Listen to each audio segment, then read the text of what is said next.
안녕하세요 여러분, 찌라입니다. 여러분, 제가 얼마 전에 결혼을 했습니다. 와! 제가 개인 SNS에는 올렸는데 유튜브에는 어떻게 인사드려야 할지 잘 모르겠더라고요. 제가 영상 올리면 늘 달려와서 좋아요 눌러주시고 댓글 눌러주시는 구독자 여러분, 이렇게 늦게 알리게 돼서 진심으로 죄송합니다. 제 남편은요, 제가 수요일에 소개했던 책 팔리는 나를 만들어 팝니다의 저자 박창선 님입니다. 저자와 또 책 크리에이터로 만나서 이제 이렇게 인연을 맺게 되었는데요. 저희 결혼하자마자 신간이 나와가지고 굉장히 알리느라 바쁜 시간을 보냈습니다. 창선님 책도 많이 사랑 부탁드릴게요. 창선님과 저는 작은 결혼식을 올렸습니다. 양가 직계가족만, 그러니까 양가 부모님과 동생 내외들만 해서 10명이 괌에 가서 결혼식을 했고요. 채플이나 결혼식장, 웨딩업체가 전혀 없이 바닷가에서 저희가 직접 꾸미고 직접 사회보고 100% 셀프였어요. 드레스만 한국에서 대여해서 갔고요. 셀프로 헤어 메이크업 다 했습니다. 3박 4일의 일정으로 갔고, 결혼식은 둘째 날 오전에 30분 정도 진행하고 나머지는 괌 여행을 하면서 신나게 보냈어요.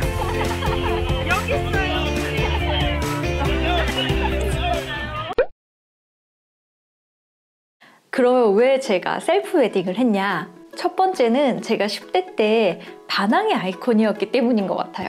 사춘기 때 사회에 대한 그런 불만도 많고 반항심도 굉장히 컸었거든요.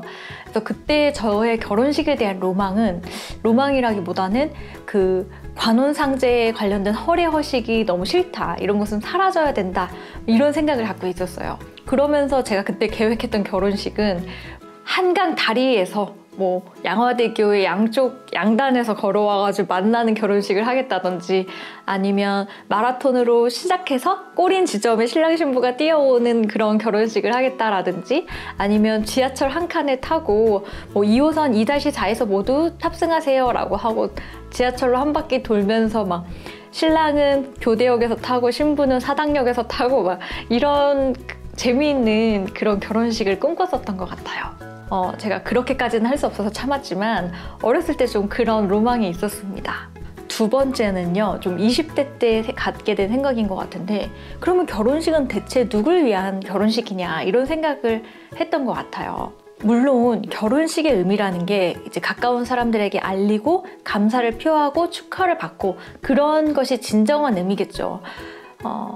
그 자체로 의미 있는 일이지만, 사실 나와 내 가까운 가족들, 사랑하는 사람들과 즐거운 시간을 보내는 자리기보다는 그보다 더 먼 사람들에게 보여지기 위한 행사가 아닌가라는 생각이 좀 많이 들었던 것 같아요. 그러면서 저의 20대의 로망은 맘마미아 같은 결혼식이었습니다. 사랑하는 사람들과 즐기고 행복한 시간을 만들 수 있는 그런 진정한 파티를 하고 싶다.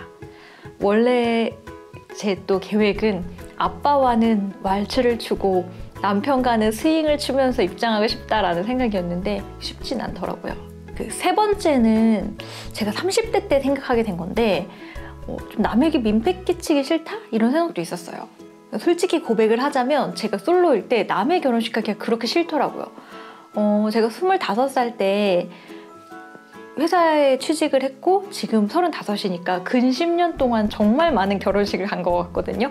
봄, 가을에는 거의 매주 결혼식을 찾아다니는 그런 생활을 했던 것 같습니다. 사실 축의금이 아까운 건 아니죠. 제가 아끼는 사람의 축하를 해주는 거니까. 근데 나는 솔로고 남자친구도 없고 그런데 왜 이렇게 매주 결혼식을 다니면서 시간을 보내야 하나. 또 사실 요즘은 결혼식장 가면 먼저 일단 좀 일찍 가요. 그래서 신부 대기실 가가지고 같이 사진 찍고, 그다음에는 뷔페로 가서 밥을 먹고, 그리고 다시 그 단체 사진 찍을 때 돌아와가지고 사진 찍고 가는 경우도 많거든요. 그래서 또 제가 너무 많은 사람들을 초대하게 되면 어떻게 보면 그분들에게도 민폐일 수도 있겠다. 그래서 평소에 잘하고 만났을 때 좋은 시간을 보내는 걸로 하고, 결혼식은 좀 저만 조용하게 하고 싶다라는 생각을 계속 해왔습니다. 저의 이런 생각에 동의하시는 분들도 있겠지만 그래도 이런 것들이 다 이렇게 의미가 있는데 라고 생각하시는 분들도 분명히 있을 것 같아요. 그렇지만 저는 스몰 웨딩을 준비하면서 어디에서도 듣지 못했던 이야기라서 한번 속 시원하게 풀어놔봤습니다. 다들 부모님 허락 어떻게 받았냐 이런 질문을 가장 많이 하셨는데요. 처음에는 신랑 될 사람과 3가지 옵션을 고려를 했어요. 스몰 웨딩, 그리고 양가 친지들이나 이런 사람들이 100명 이하로 그냥 뭐 한 20-30명씩만 초대하는 미디움 웨딩? 그런 생각도 했었고, 또 정말 남들 하는 것 같은 그런 빅 웨딩, 이렇게 3가지를 놓고 막 표를 그려가면서 장점, 단점 뭐 이런 것들을 고민을 해봤거든요. 근데 솔직히 둘 다 큰 웨딩은 하고 싶지 않았고, 그런 미디엄 사이즈의 웨딩은 가장 돈이 많이 들더라고요. 그건 포기를 하고 둘 다 스몰 웨딩을 하고 싶은데, 저희도 부모님의 의견이 좀 걱정이 됐어요. 주변에서도 왜 너네 도둑 결혼하냐 뭐 그렇게 생각할 수도 있고, 굳이 식구들끼리만 웨딩을 한다는 거에 대해서 또 걱정을 하실 수 있잖아요. 근데 친한 언니가 그럼 그냥 해외에서 해 라고 얘기를 하는 거예요. 그렇게 생각을 해보니까 원래는 해외에서 하려고 생각했던 건 아닌데 이게 약간의 명분이 되는 것 같아요. 우리 해외에서 하느라고 다 못 불렀어요 라고 또 그런 구실도 사실 되게 된 거죠. 그리고 또 중요한 건 저희가 둘 다 동생이 있는데 동생들이 다 결혼을 했어요. 그러니까 양가 집안에서는 개혼을 다 했기 때문에 어르신들을 많이 모시고 해야 되는 잔치에 대한 부담이 좀 없어졌던 게 컸습니다. 그럼에도 불구하고 좀 부모님들의 우려를 알았기 때문에 전략적으로 접근을 했는데요. 우선 양가 어머니들부터 좀 설득을 했어요. 그래서 어머니들이 사실은 다 파워가 또 더 세시잖아요. 그러니까 어머니들을 먼저 설득을 했고, 또 어머니들이 설득하시니까 하던 댁은 허락을 하셨어요. 약간 이런 프레임이 되면서 처음에는 반대를 하셨지만 또 이렇게 스무스하게 모두 허락을 해주신 우리 부모님 분들께 감사드립니다.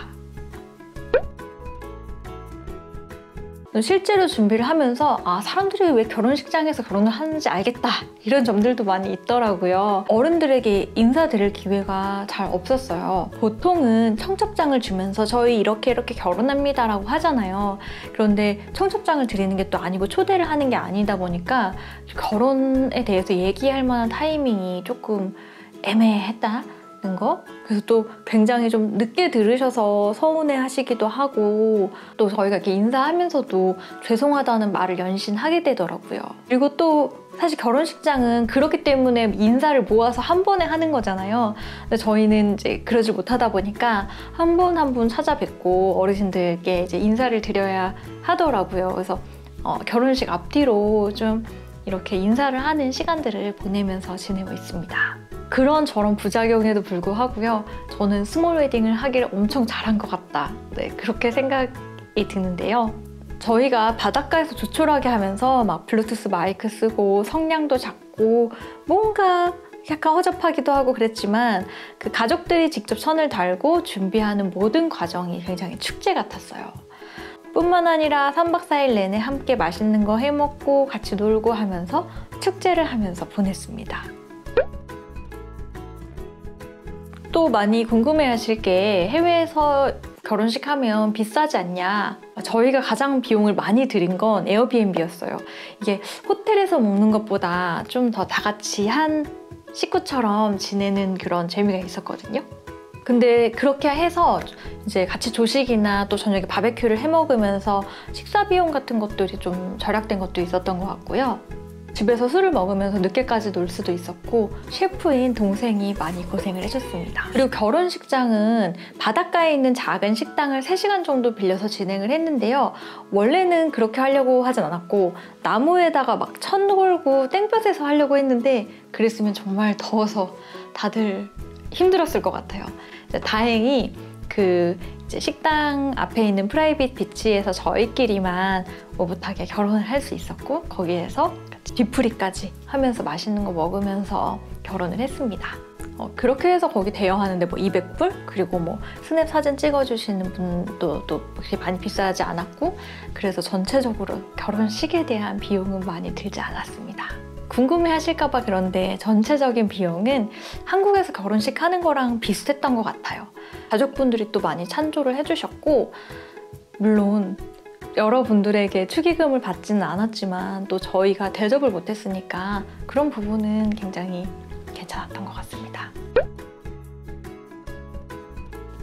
사실 작년에는 굉장히 일을 많이 했고 제가 11월 달에 찌라살롱을 닫고 그리고 긴 여행을 다녀오고서는 결혼하기 전까지 거의 일을 안 했던 것 같아요. 여러분들도 눈치채셨겠지만 제가 영상도 많이 못 올렸는데요. 대신 이 시간 동안은 가족들이랑 정말 시간 많이 보내고 푹 쉬면서 충전의 시간을 가졌습니다. 이제부터는 제가 열심히 책읽지라 채널을 다시 운영해 볼 계획인데요. 좋은 책 많이 읽고 좋은 에너지 담아서 영상 많이 올릴 테니까 여러분들도 댓글 많이 남겨주세요.